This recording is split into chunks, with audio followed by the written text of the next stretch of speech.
Chief minister Telangana Revanth Reddy ने लगाचर्ला के किसान हीरा नायक को हाथों में हथकड़ी डालकर अस्पताल ले जाने के वाक़ये का सख्त नोट लिया।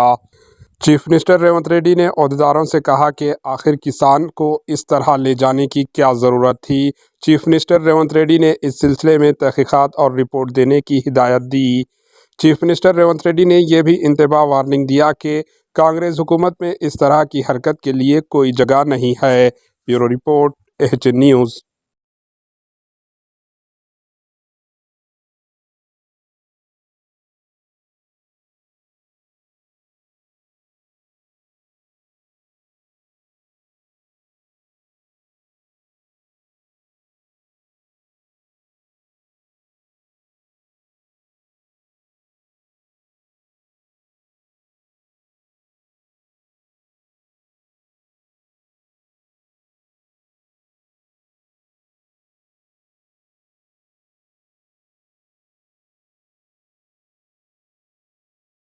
हमारे एच न्यूज़ को सब्सक्राइब करिए ताकि आपको नोटिफिकेशंस आते रहे वक्त पर।